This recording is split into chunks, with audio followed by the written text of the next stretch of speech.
Last video में अपन ने देखा था कि काइनेमेटिक्स किस तरीके से 30 कॉम्बिनेशन पे डिपेंड करती है। 30 कॉम्बिनेशन का यूज़ करना मैंने बताया कि कोई फंक्शन अपन को दे रखा है उससे नया फंक्शन कैसे अपन बनाएंगे, ये सारी चीज़ें देखी। एक प्रीवियस नीट में आया हुआ उन्हीं 30 कॉम्बिनेशन पे डिपेंड करता हुआ एक न्यूमेरिकल था जिसके डेटाज मेरे को पिछले वीडियो में याद नहीं थे। आज उस डेटाज के साथ उस न्यूमेरिकल को करवाते हैं ताकि आपको कॉन्फिडेंस आए कि यस सर कि अगर ये 30 कॉम्बिनेशन मुझे आते हैं तो मैं किसी भी तरीके का काइनेमेटिक्स का इक्वेशन का न्यूमेरिकल कर सकता हूँ। तो जो न्यूमेरिकल आया हुआ था इस साल नीट में वो ये था कि टी हमें दे रखा था x² प्लस x और हमें पूछा था a as a function of x। तो हुआ क्या कि मैंने सबसे पहले इसको ये लिखा कि t as a function of x given है and we have to find out x a as a function of x। तो फंक्शन तो चेंज हुआ नहीं, तो सिंपल काम करेंगे। तो t और x तो हमें पता है कि v जो होता है यानी कि x और t का रिलेशन होता है dx बाई dt, ये हमारे पास v होता है।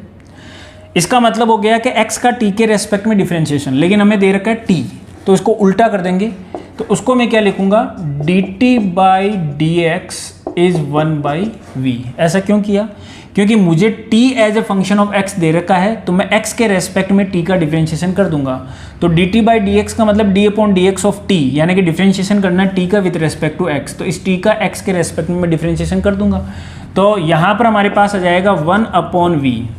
ये समझ में आना चाहिए कि v dx बाई dt क्यों नहीं लगाया, क्योंकि इसका मतलब हो गया कि डिफरेंशिएशन करना है x का t के रेस्पेक्ट में, तो x as a function of t होना चाहिए था, लेकिन मुझे t as a function of x दे रखा है तो उल्टा कर दिया। तो इसका मतलब हो गया कि यहाँ पर डिफरेंशिएशन हो रहा है t का विथ रेस्पेक्ट टू x, तो t as a function of x होना चाहिए, t as a function of x दे रखा है और x के रेस्पेक्ट में उसका डिफरेंशिएशन कर दिया। तो क्या आंसर आएगा हमारे पास, उल्टा कर दिया dt बाई dx, तो ये हो जाएगा डिफरेंशिएशन कर दिया इसका t का, यानी कि इसका किसके रेस्पेक्ट में, x के रेस्पेक्ट में। तो x के रेस्पेक्ट में करेंगे तो क्या हो जाएगा, तो यानी कि 2x प्लस 1, तो ये हो जाएगा 2x प्लस 1। यहाँ से मैं फिर से v निकाल लूँगा, तो v हमारे पास कितना हो जाएगा, दैट इज 1 प्लस 2x की पावर माइनस 1। अब हमारे पास v as a function of x आ चुका है, v as a function of x आ चुका है और a as a function of x चाहिए। तो कैसे निकालेंगे, तो मुझे पता है कि सर v और a x के साथ कैसे रिलेट करता है। तो एक्सीलरेशन जो होता है वो होता है v dv बाई dx होता है। इसमें v एज इट इज रख दो या v की वैल्यू रख दो 1 प्लस 2x की पावर माइनस 1, या एक बार मैं v रख देता हूँ, v की जगह v रख दिया। dv बाई dx मतलब d upon dx of v का x के रेस्पेक्ट में करना है डिफरेंशिएशन, और v as a function of x होना चाहिए, तो v as a function of x मेरे को दे रखा है, तो मैंने v as a function of x था और उसका x के रेस्पेक्ट में डिफरेंशिएशन कर डाला। तो v as a function of x दे रखा है ये, और उसका x के रेस्पेक्ट में डिफरेंशिएशन कर दिया। तो क्या हो जाएगा इसका डिफरेंशिएशन, तो सीधा लिख रहा हूँ मैं, ये v तो एज इट इज लिख दिया यहाँ पे, ये v लिखा है यहाँ पे, और डिफरेंशिएशन यहाँ कर देते हैं इसका। तो इसका डिफरेंशिएशन करते हैं v का x के रेस्पेक्ट में, तो इधर तो हो जाएगा v का x के रेस्पेक्ट में dv बाई dx, और इधर हो जाएगा हमारे पास x के रेस्पेक्ट में वो कितना हो जाएगा, तो हो जाएगा nx की पावर n माइनस 1। तो ये n यानी कि -1 आगे आ गया, x की पावर यानी कि 1 प्लस 2x की पावर -1 यानी कि -2 बन गया, nx की पावर n-1 और 2x का बन जाएगा 2, तो यहाँ पर साइड में आ जाएगा 2। ये हमारे पास आंसर आ गया। और इसको मैं फर्दर लिखूंगा तो क्या लिखूंगा, a इज -2 और v divided by 1 plus 2x की पावर 2, लेकिन a as a function of x चाहिए था, तो v को एलिमिनेट करना पड़ेगा, तो v की वैल्यू यहाँ से लिख दो। तो ये क्या हो जाएगा, -2 डिवाइडेड बाई v हो जाएगा 1 अपॉन 1 प्लस 2x, तो 1 प्लस 2x और 2 पावर पहले थी, ये हो जाएगा 3, दैट इज और करेक्ट ऑप्शन। तो जिस बच्चे को ये 30 कॉम्बिनेशन आते हैं वो अच्छी तरीके से न्यूमेरिकल्स को अटेम्प्ट कर सकता है, लेकिन बस शर्तें आपको समझ में आना चाहिए कि मुझे किधर जाना है। मैंने देखते ही देखा कि यार मैंने क्या सोचा दिमाग में कि t as a function of x दे रखा है, a as a function of x यानी कि फंक्शन चेंज नहीं हो रहा, सिंपल काम करना है। तो t और x तो v होता है dx अपॉन dt, तो dx अपॉन dt में x का डिफरेंशिएशन हो रहा है t के रेस्पेक्ट में, यानी कि x as a function of t मिलना चाहिए था, लेकिन t as a function of x था, उल्टा कर दो, तो dt बाई dx कर दिया, 1 अपॉन v बन गया। dt बाई dx में t as a function of x होगा तो x के रेस्पेक्ट में डिफरेंशिएशन हो जाएगा, तो t as a function of x है तो एक्स के रेस्पेक्ट में क्या कर दिया, डिफरेंशिएशन कर दिया। तो इधर तो D T by D x हो गया, इधर 2x + 1 हो गया। ये सिंपली सबको जिसको डिफरेंशिएशन आता है नो डाउट। तो d/dx ऑफ t यानी कि डिफरेंशिएशन करना है t का x के रेस्पेक्ट में, तो t का x के रेस्पेक्ट में कर डाला तो क्या बन जाएगा, t का 2x + 1। ये 2x + 1 यहाँ लिख दिया, यहाँ से v निकाला, v as a function of x आ गया, a as a function of x चाहिए था। तो मुझे पता है कि v a x में ये रिलेशन होता है, यहाँ से सोल्व किया, आंसर बन गया। ठीक है, अब अपन कंटिन्यू करते हैं, नेक्स्ट टॉपिक लेंगे। ये बात थी प्रीवियस वीडियो के रहे हुए न्यूमेरिकल्स की। ठीक है, अब अपन बात करते हैं नई टॉपिक की। आज का जो टॉपिक रहेगा वो रहेगा कांस्टेंट एक्सेलरेशन के बारे में। कांस्टेंट एक्सेलरेशन, अगर हमारे पास या आपको ऐसा समझ में आया या आपको गिवन है कि एक्सेलरेशन कांस्टेंट है तो कौन कौन सी इक्वेशंस बन सकती है। तो हमें पता है कि सर a जो होता है वो होता है dv/dt, ये हमारे पास होता है। अगर यहाँ से मैं dv निकालूँ तो हमारे पास आ जाता है a dt, और दोनों साइड इंटीग्रेट करता हूँ, ये हो जाएगा u/v, ये हो जाएगा टाइम 0 से t, यहाँ बन जाएगा dv का v और लिमिट लगा देंगे u से v, ये हो जाएगा एक्सेलरेशन कांस्टेंट बाहर आ जाएगा, ये बन जाएगा t और लिमिट 0 से t, ये हो जाएगा v - u और ये हो जाएगा a × t, ये हो जाएगा v = u + at। This is first equation. लेकिन ये कब लगेगी, जब एक्सेलरेशन कांस्टेंट हो, ये बाहर आ जाएगा और t बन जाएगा।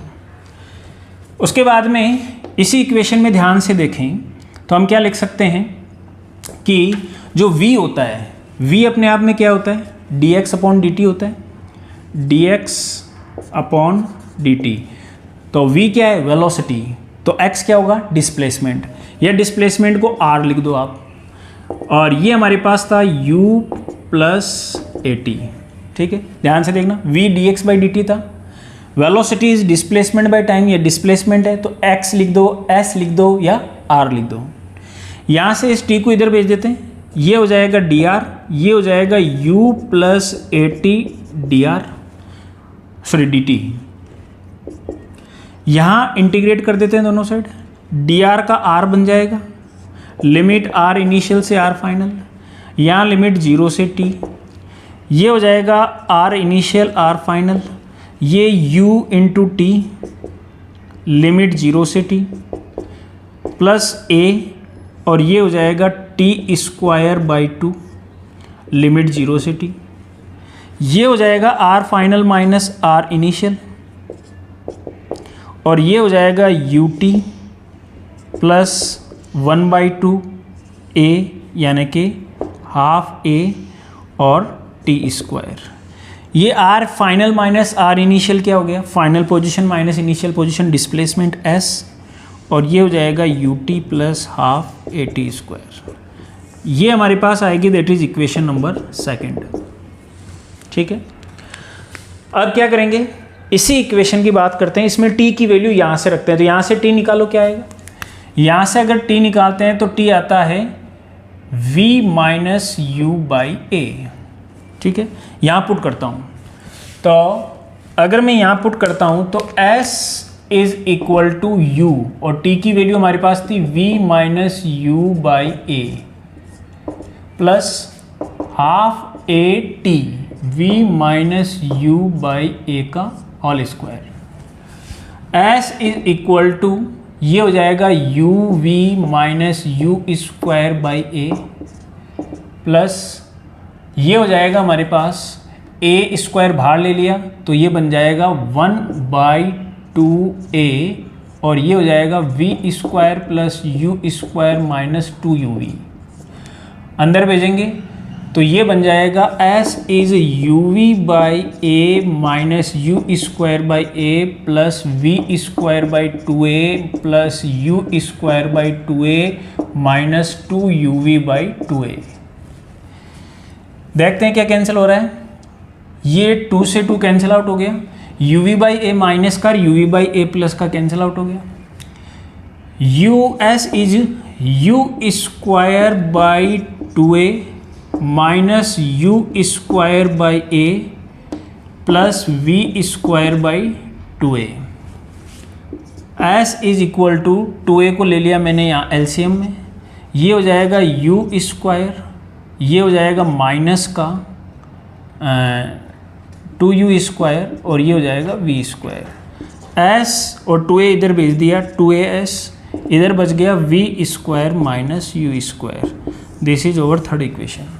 ये सारी इक्वेशंस आप लोगों ने पहले ही पढ़ी है, जूनियर क्लासेस के अंदर अपन ने देखी है, 11th क्लासेस, ठीक है, ये आपको आती है। लेकिन एक बार मैंने फिर से बता दिया है कि अगर कांस्टेंट एक्सीलरेशन होता है तो इस तरीके के हमारे पास सॉल्व करने के तरीके होते हैं। एक इक्वेशन और है जिसको अपन बोलते हैं कि डिस्प्लेसमेंट इन nth सेकंड, जो फोर्थ इक्वेशन के नाम से जानी जाती है, वो नेक्स्ट वीडियो का पार्ट रहेगा, उससे रिलेटेड डिटेल स्टडी करेंगे उस पर। ये था। इस पर अगर अपन बात करें न्यूमेरिकल्स की, तो न्यूमेरिकल्स क्या होंगे सर? न्यूमेरिकल्स ईजी से लेके अच्छे लेवल तक के सारे होंगे। ईजी लेवल की न्यूमेरिकल्स पे मैं ज़्यादा डिस्कस नहीं करूँगा, एक आधा न्यूमेरिकल बताऊँगा, और नीट लेवल पे अपन बात करते हैं, ठीक है। इक्वेशन सबको याद है तो इसको लिखने की ज़रूरत नहीं है, मैं इरेज कर रहा हूँ इनको। और इससे रिलेटेड देखो न्यूमेरिकल्स की अगर अपन चर्चा करें,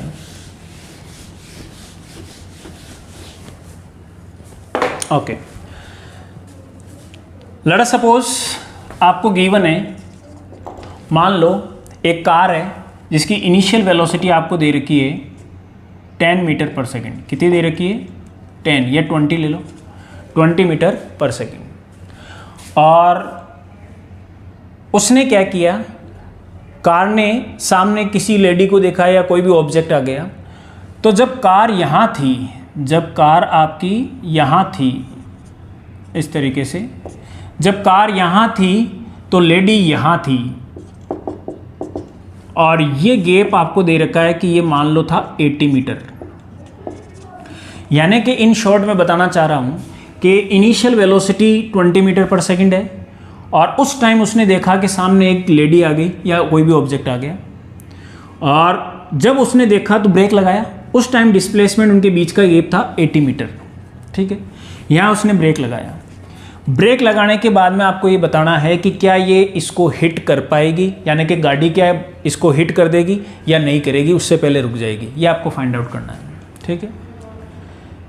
फिर से रिपीट करता हूँ, इनिशियल वेलोसिटी 20 थी, तब उसने देखा कि अचानक से 80 मीटर पे कोई उसको ऑब्जेक्ट दिखाई दिया, ब्रेक लगाना चालू किया। अब ब्रेक लगाने के बाद में गाड़ी रुक गई। रुकने के बाद में क्या ये उसको टक्कर मार के बाद में रुकती है, पहले रुक जाती है, ये फाइंड आउट करना है, यानी कि हिट करेगा या नहीं करेगा, ठीक है। ओके, ये डिस्प्लेसमेंट दे रखा है। एक आपको एक्सीलरेशन दे रखा है -5 मीटर पर सेकेंड स्क्वायर, और रिएक्शन टाइम दे रखा है, रिएक्शन टाइम ये दे रखा है 0.5 सेकेंड, ठीक है। सबसे पहले जिनको रिएक्शन टाइम पता नहीं है वो बता देता हूँ। रिएक्शन टाइम का मतलब ब्रेक लगाने का टाइम, यानी कि जैसे ये तो नहीं है कि ब्रेक के पेडल पे पाँव रखते ही गाड़ी रुक जाएगी। ब्रेक पे पाँव रखा और उसको प्रेस किया तब ब्रेक लगा, तो ये जो प्रेस करने का टाइम लगा ये रिएक्शन टाइम होता है कि ब्रेक पे पाँव रख के इसको दबाया, अब ये ब्रेक लगा, तो ये रिएक्शन टाइम होता है। तो सबसे पहले देखो कि जब तक रिएक्शन टाइम था तब तक क्या था, वेलोसिटी कांस्टेंट थी, तब तक तो क्या थी, वेलोसिटी कांस्टेंट। तो देखना जरा, पहले मैं बात करता हूँ रिएक्शन टाइम की। तो रिएक्शन टाइम में वेलोसिटी क्या रहती है, कांस्टेंट, यानी कि एक्सीलरेशन क्या रहता है, 0। भाई रिएक्शन टाइम में क्या हुआ, अभी तो ब्रेक लगा नहीं ना, अभी तो ये दबा रहा है, अब ब्रेक लगा, तो यहाँ से यहाँ तक ब्रेक नहीं लगा, यानी कि वेलोसिटी 20 की 20 रह गई। तो वेलोसिटी क्या रहेगी, कांस्टेंट, यानी कि एक्सीलरेशन क्या रहेगा, 0, क्योंकि वेलोसिटी चेंज नहीं हुई, 20 बाद में भी 20, तो क्या हुआ, चेंज इन वेलोसिटी 0, एक्सीलरेशन 0।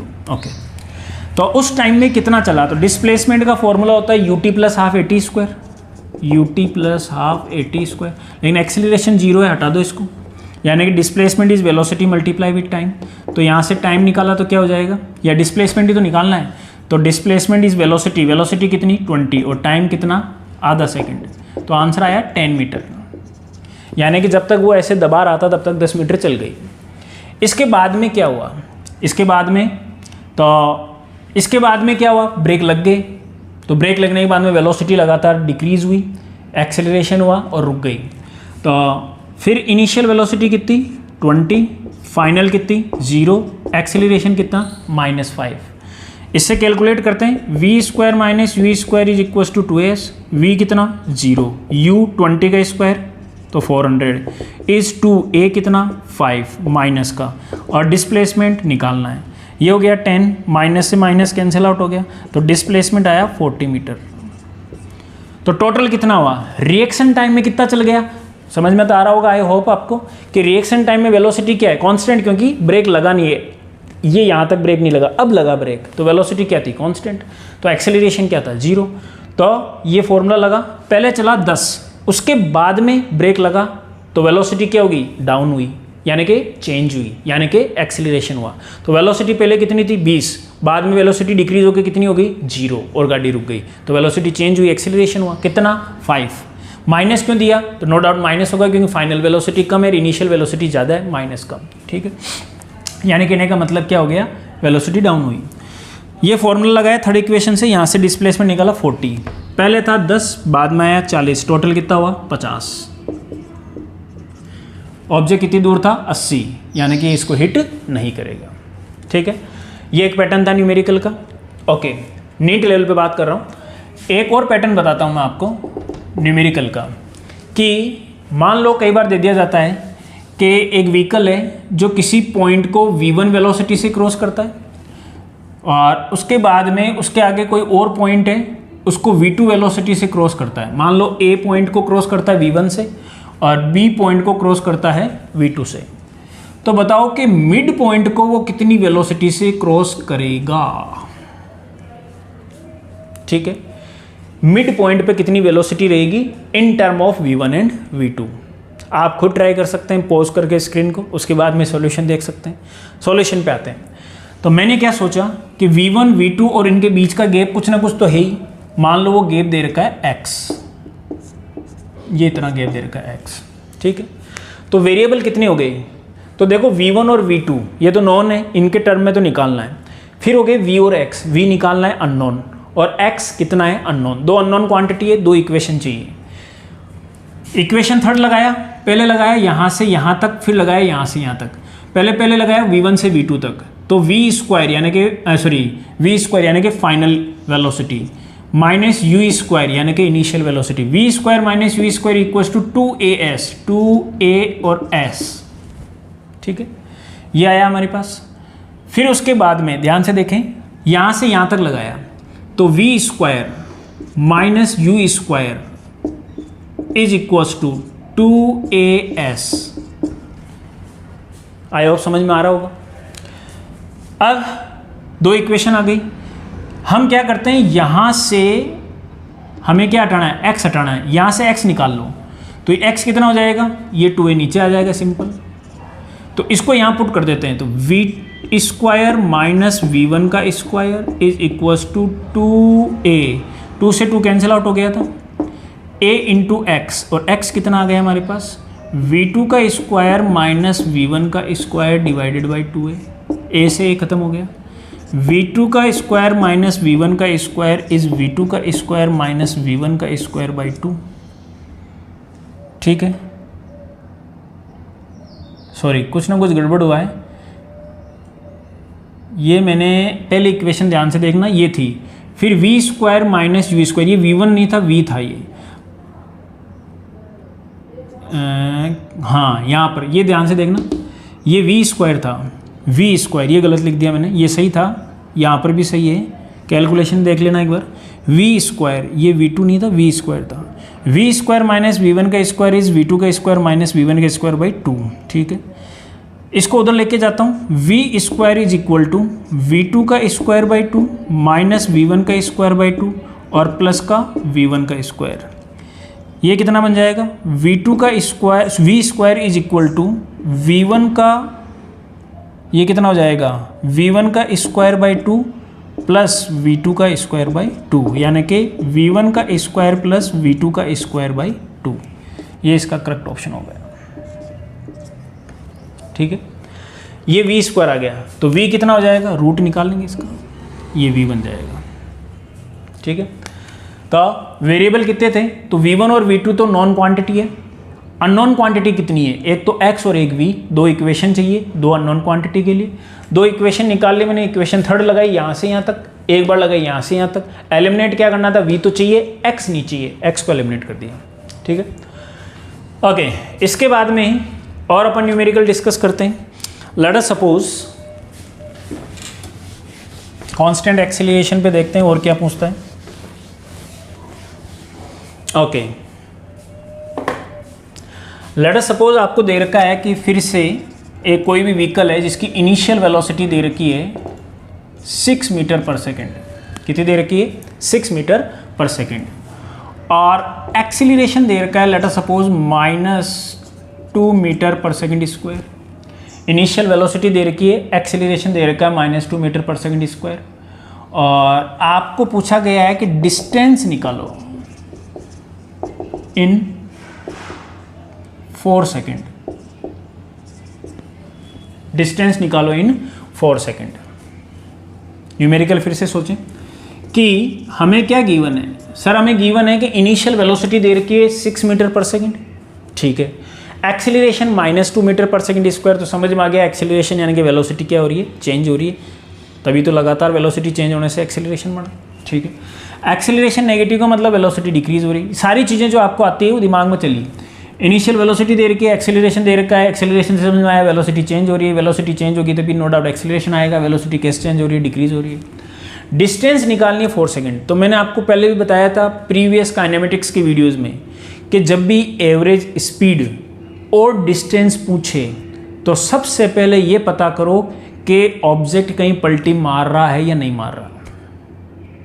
क्या क्या बोला मैंने कि जब कभी भी आपको एवरेज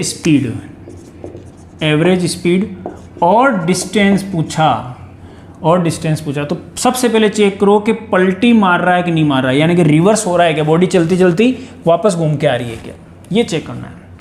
पलटी कैसे मारते हैं? Velocity equal to 0। जिन्होंने लास्ट वीडियोस देखे उनको पता है। ओके, तो सबसे पहले मैं क्या करूँगा, वेलोसिटी निकालता हूँ। v is equal to u plus AT।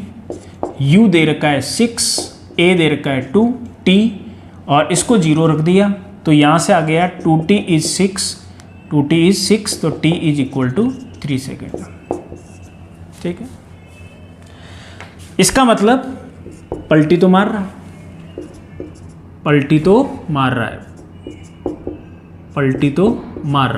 ठीक है।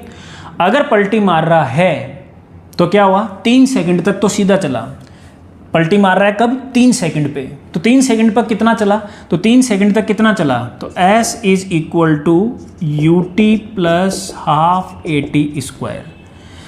s is u is 20, t is 3 second plus half a is -2 और t स्क्वायर इज 3 का स्क्वायर 9, तो 2 कैंसिल आउट हो गया।